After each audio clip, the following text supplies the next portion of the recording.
Welcome to Novel Update. Apa harus membiarkannya begitu saja? Bianca merasa tidak puas. Luther sudah dipermalukan. Bianca tentu saja tidak bersedia membiarkannya begitu saja. Bianca, kepentingan umum lebih penting. Ayo duduk. Kevin memberikan isyarat dengan matanya. Lalu dia dan rombongannya duduk di tempat khusus yang disediakan untuk keluarga Konata. 10 meja di bagian depan aula pesta ditempati oleh anggota inti keluarga Konata dan beberapa tokoh berpengaruh lainnya. Tamu biasa hanya duduk di bagian belakang. Sayang, kamu telah difitnah tadi. Aku pasti akan mencari kesempatan untuk membantumu melampiaskan kemarahanmu nanti, kata Bianca sambil mengertakkan giginya. Enggak apa-apa, hanya masalah kecil. Kamu nggak usah peduli denganku. Pergi temani ayahmu saja, kata Luther sambil tersenyum. Luther merasa terhibur dengan ucapan Bianca. Kenapa? Kamu nggak mau duduk bersamaku, kata Bianca sambil mengerenyitkan alisnya. Tidak, tuan rumah dan tamu sudah ada tempatnya. Aku duduk di sini saja. Lagi pula duduk terlalu dekat dengan Ivan bukan hal yang baik, kata Luther sambil menggeleng. Posisi di barisan depan akan menarik banyak perhatian dan Luther tidak menyukainya. Baiklah, Luther sudah berbicara seperti itu. Bianca juga tidak ingin memaksakan lagi. Setelah menyapa beberapa teman sekelasnya, Bianca kembali ke posisinya. Luther, kalau aku jadi kamu, aku langsung pergi meminta maaf kepada Ivan. Kamu tidak akan sanggup melawan orang seperti dia. Setelah Bianca pergi, Tyson tiba-tiba mengatakan sesuatu yang tidak terduga. Benarkah? Mungkin saja Luther malah berbicara dan menjawab dengan santai. Kamu akan tahu nanti. Tyson tersenyum sinis dan tidak berbicara lebih banyak lagi. Menurut Tyson, sikap sombong Luther yang meremehkan orang lain cepat atau lambat akan membawanya ke dalam masalah. Waktu terus berlalu dan makin banyak tamu yang mulai datang untuk memberikan selamat. Seluruh aula pesta menjadi makin meriah. Oh, bukankah itu adalah Pak Herman dari grup megah? Aku dengar dia memiliki aset mencapai puluhan triliun dan dia adalah salah satu pemimpin utama di industri pertambangan. Oh, bahkan si raksasa giok Pak Rudy juga datang. Lihatlah, itu sepertinya Tuan Jinson dari Pavilion Kaisar. Dia adalah tokoh besar di dunia mafia. Keluarga Konata memang berpengaruh. Tidak disangka akan ada begitu banyak tokoh besar yang datang memberi selamat. Benar-benar luar biasa. Melihat para tokoh besar yang memasuki ruangan pesta, Queen dan kelompoknya terdiam dan ekspresinya terlihat bersemangat. Mereka biasanya tidak mungkin bisa melihat acara besar seperti ini, baik itu adalah kaum bangsawan terkemuka atau raksasa industri setempat. Semuanya adalah tokoh besar yang sangat berpengaruh di sekitar mereka. Hanya salah seorang dari mereka saja sudah cukup membuat suasana menjadi heboh. Kini mereka semua malah berkumpul di sini hari ini. Acara ini benar-benar adalah tempat berkumpul elit yang berkuasa. Benar, sepertinya keluarga Konata masih memiliki pengaruh yang cukup besar. Wajar Jono yang duduk di barisan depan penuh dengan senyuman melihat keramaian di ruangan pesta. Tentu saja, keluarga Konata mengadakan pesta ulang tahun. Siapa yang berani tidak menghargainya, kata Billy dengan angkuh. Sebagai salah satu dari 5 keluarga bangsawan, mereka tentu saja memiliki pemikiran sendiri dan perasaan bangga. Kak Juno, Kak Billy, jangan terlalu senang dulu. Hanya dengan orang-orang ini saja takutnya masih tidak bisa menahan hari, kata Kevin dengan tenang. Paman Kevin, kamu jangan khawatir. Ada aku di sini. Hari pasti tidak akan berani bertindak sembarangan, kata Ivan dengan ekspresi angkuh. Benar, posisi putraku tinggi dan ada Hani yang mendukungnya. Bahkan Hari juga harus memberi hormat kepadanya, kata Billy sambil tertawa berbahak-bahak. Billy sangat percaya dengan putranya. Pada saat itu seorang pengurus tiba-tiba mendekat dan melaporkan sesuatu dengan berbisik. Pak, aku baru saja menerima berita keluarga Sunario sudah bergerak. Billy menarik napas dalam-dalam. Mereka akhirnya datang juga. Kalau tidak bisa menghindar, kita harus menghadapinya. Lakukan sesuai yang direncanakan. Di sisi lain, di dalam kediaman Sunario, Hari sedang membaca buku-buku militer dengan tenang di ruangan kerjanya. Dia membaca dengan sangat fokus, tidak melewatkan satu kata pun. Tok, tok, tok, mendadak terdengar suara ketukan di pintu. Ada apa? Tanya Hari tanpa menoleh. Tuan, hari baik sudah tiba. Ini saatnya kita berangkat, ujar seorang pria tua dari luar pintu. Hari meletakkan buku militernya, lalu berdiri dan merapikan pakaiannya sebelum membuka pintu dan berjalan keluar. Seorang pelayan tua sudah menunggu di luar pintu sambil menundukkan kepala. Bagaimana tanggapan dari keluarga Konata? Tanya Hari dengan datar.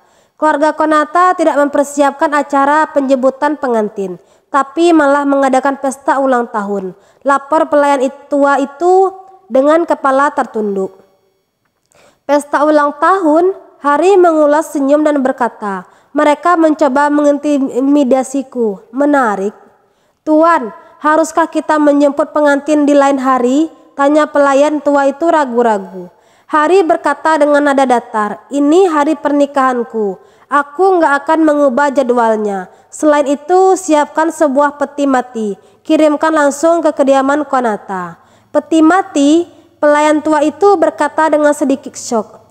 Tuan, peti mati ini untuk apa? Bukankah Hari ingin menjemput pengantinnya? Mengapa dia mengirim peti mati?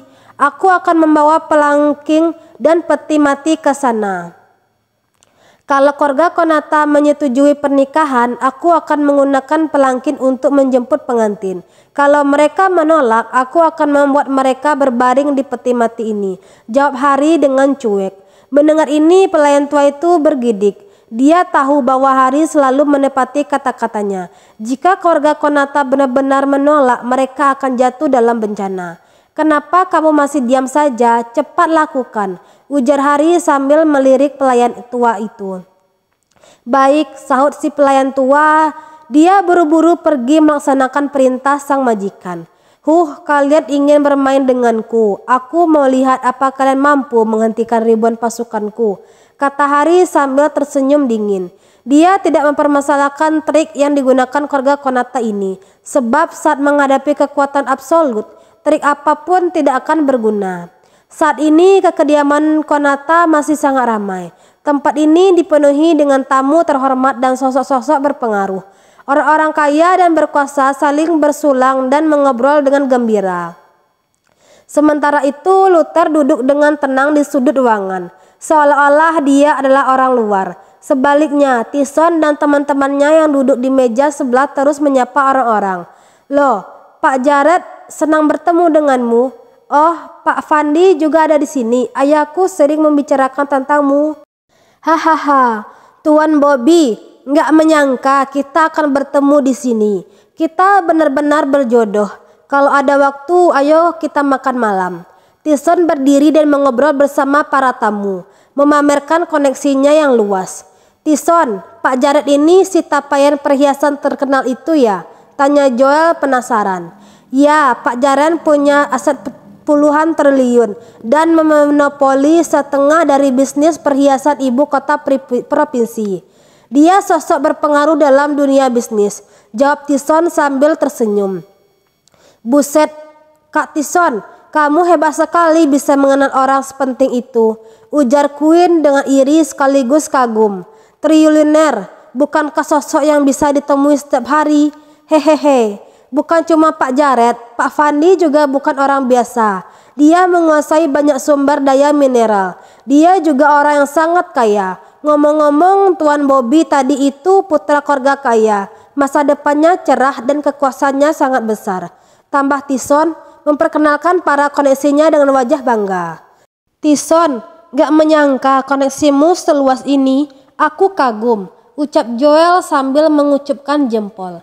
Ya, di antara kita semua, kamu memang yang terbaik, Kak Tyson, sanjung Queen. Kemudian dia menoleh pada Luther dan berkata, Hei Luther, kamu lihat kan, inilah perbedaan antara kamu dan Tyson. Dia nggak cuma kaya tapi juga punya banyak koneksi. Kamu nggak mungkin menandingi seumur hidupmu. Iya, timpal Joel. Joel menimpali, Luther, lebih baik kamu segera meninggalkan Bianca. Kalau enggak, kamu cuma akan mempermalukan diri sendiri. Luther malas meladeni ejekan orang-orang ini. Dia hanya asyik minum teh sendirian. Namun sikap arogannya membuat orang-orang makin jengkel. Bukannya kamu masih berlagak keren tadi? Kenapa diam saja sekarang? Kamu memang cuma bisa sok-sokan, ejek Queen. Menurutnya, Luther jelas-jelas sedang merasa malu pada dirinya sendiri. Sudah, jangan goda dia lagi. Kalau enggak, dia bisa berbuat nekat, ujar Tyson sambil tersenyum, mengejek baginya. Luther hanya pecundang, ia sedikit jago bertarung. Dia sama sekali tidak menganggapnya serius. Siapa itu? Selain tampan, auranya juga luar biasa, kata Queen sambil menunjuk ke arah pintu. Teman-temannya menoleh ke sana dan melihat seorang pria tampan yang memegang kipas lipat melangkah masuk dengan santai. Pria itu tersenyum tipis. Auranya berkarisma dan menunjukkan keagungan dalam setiap gerak-geriknya. Setelah melihat pria itu, Joel sontak berkata kaget, "Wah, bukannya itu Joshua, tuan muda dari keluarga Hutomo. Nggak kusangka dia bakal datang." "Joshua, maksudmu salah satu dari 10 tuan muda terkenal di provinsi selatan itu?" tanya Queen dengan mata terbelalak. Joel mengangguk berulang kali dan berkata, "Iya benar, dia itu sosok berpengaruh di ibu kota provinsi. Statusnya bahkan lebih tinggi dari Ivan." "Hahaha, keren. Nggak nyangka aku akan bertemu Tuan Joshua di sini. Aku sungguh beruntung," kata Queen dengan gembira. Keluarga Hutomo adalah salah satu dari 3 keluarga puncak. Secara keseluruhan, kekuasaannya bahkan melampaui keluarga Konata. Tuan muda dari keluarga Hutomo tentu saja adalah sosok yang diagungkan. "Teman-teman, sebenarnya aku dan Joshua itu berteman," ujar Tyson tiba-tiba. "Apa? Kamu juga mengenal Tuan Joshua?" kata Queen dan yang lainnya dengan terkejut. "Tentu saja, kami pernah makan malam dan main golf bersama," ucap Tyson dengan raut bangga. Tahun lalu dia memang pernah bertemu Joshua di lapangan golf, namun keduanya hanya bertemu 1 kali itu. "Wah, Tyson, kamu hebat banget. Kamu bisa mengobrol dengan Tuan Joshua," ujar Joel penuh rasa iri. "Kak Tyson memang keren, teman-temanmu banyak dan kemampuanmu luar biasa," sanjung Queen dengan antusias. Mendengar puji-pujian itu, Tyson merasa berbunga-bunga. Dia sangat menikmati saat dirinya menjadi pusat perhatian. "Lihat, Tuan Joshua datang ke sini."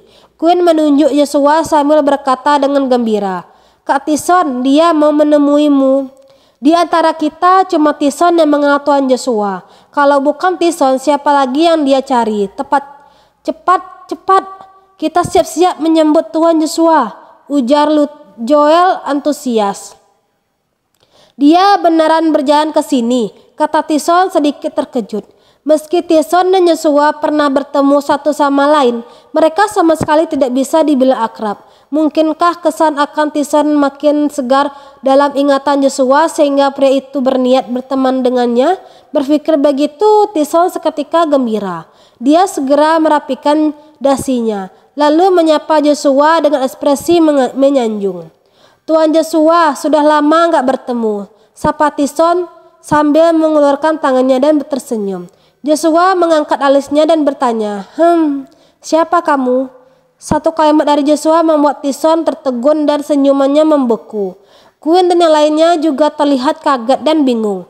Bukankah Tyson mengatakan bahwa dirinya berteman dengan Joshua?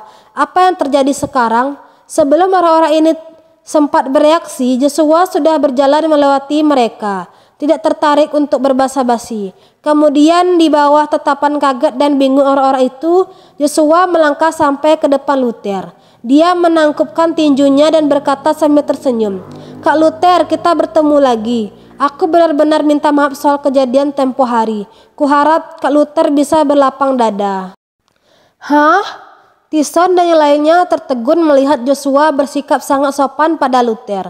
Semua orang membelakkan mata tidak percaya.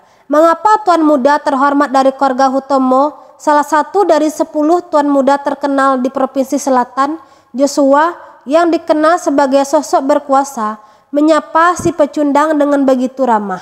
Bagaimana bisa? Enggak mungkin. Luther mengenal tuan Joshua. Gumam Quinn. Menyamanya sudah luntur dari wajahnya. Tadinya Quinn mengira Joshua menendangi Tyson, tetapi ternyata dia menghampiri Luther. Kelihatannya hubungan mereka berdua juga sangat baik.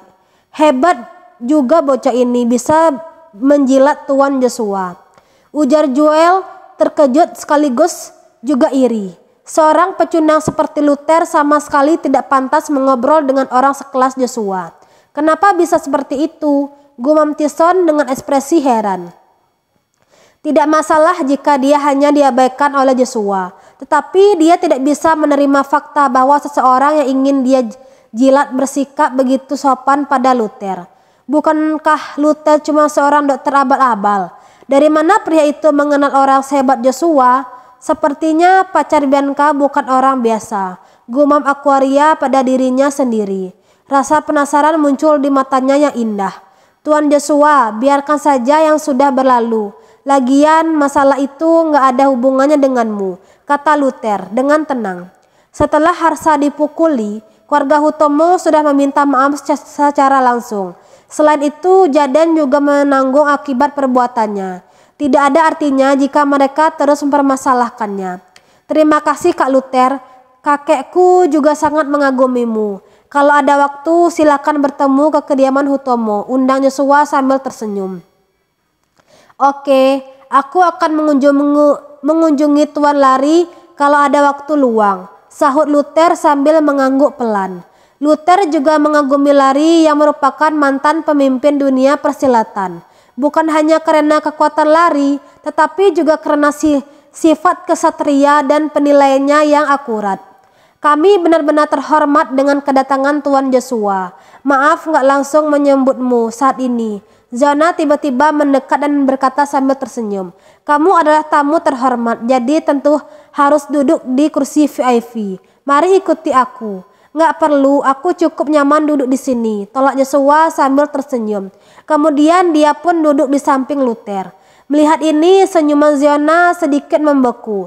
Namun ekspresinya segera kembali normal saat dia berkata, baiklah Tuan Joshua, senyuman kamu saja. Kalau kamu butuh sesuatu, silahkan beritahu aku. Zona tidak memaksa Joshua. Setelah melempar senyuman, dia pun kembali ke tempat duduknya sendiri. Namun dia sempat menatap Luther dalam-dalam sebelum pergi. Melihat dua orang yang mengobrol dengan akrab di meja sebelah, Quinn berkata dengan sedikit heran, sebenarnya gimana latar belakang Luther?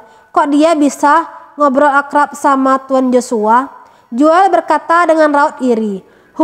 Apa yang hebat? Menurutku dia cuma memanfaatkan status Bianca. Kalau enggak, mana mungkin dia bisa begitu dihormati Tuan Joshua. Tyson mengangguk dan menimpali. Iya, Tuan Joshua itu bukan orang biasa. Kalau bukan demi menghargai Bianca, mana mungkin dia bakal meladeni pecundang itu.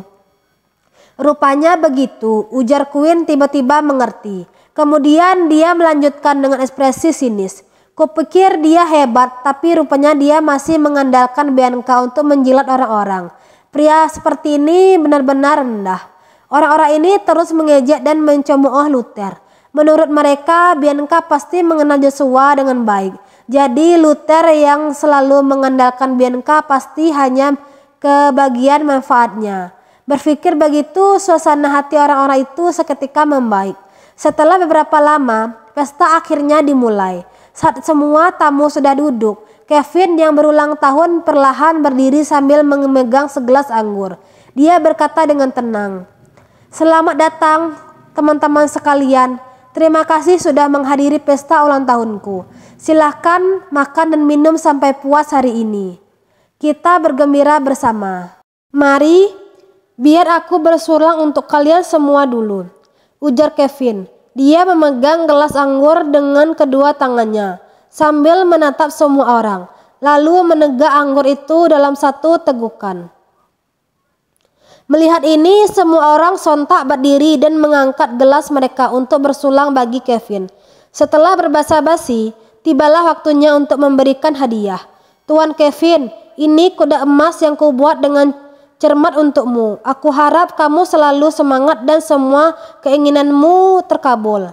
Tuan Kevin, liontin giok ini adalah ornamen yang khusus digunakan para pangeran di zaman kuno. Kuharap kamu menyukainya.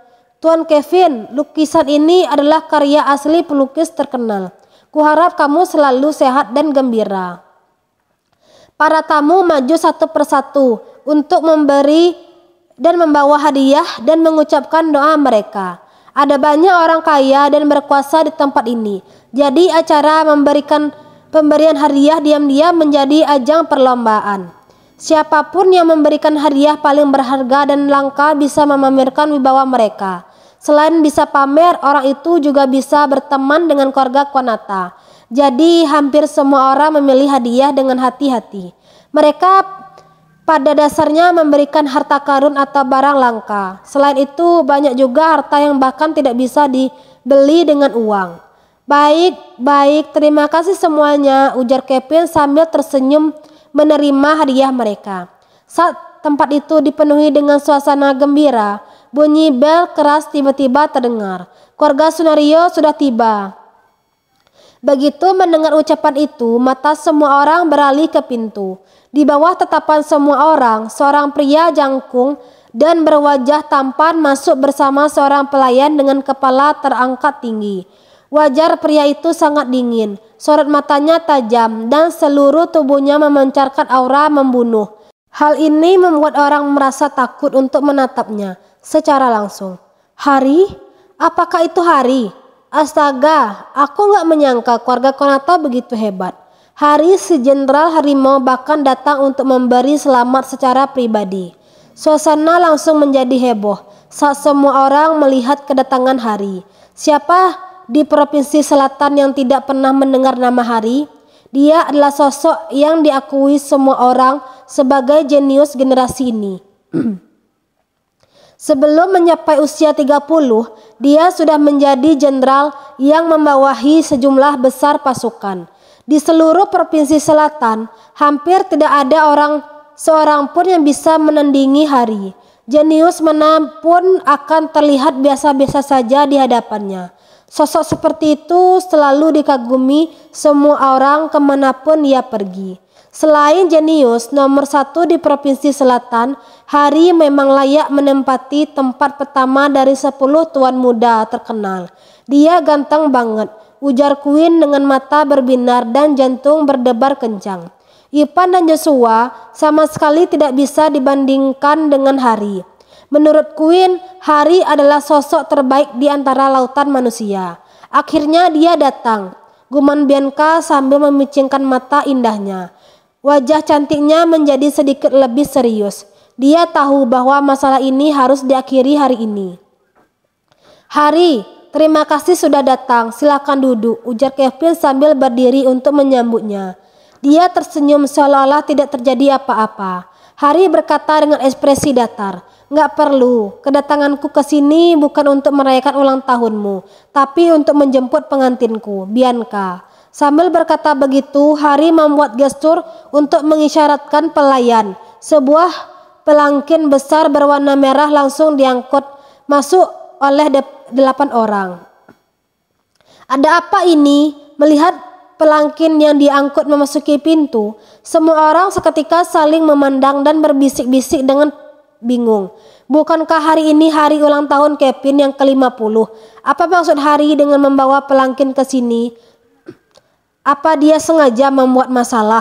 Hari, apa maksudmu? Tanya Kevin dengan senyuman yang perlahan memudar. Dia tidak menyangka Hari akan langsung menyatakan maksud kedatangannya tanpa basa-basi.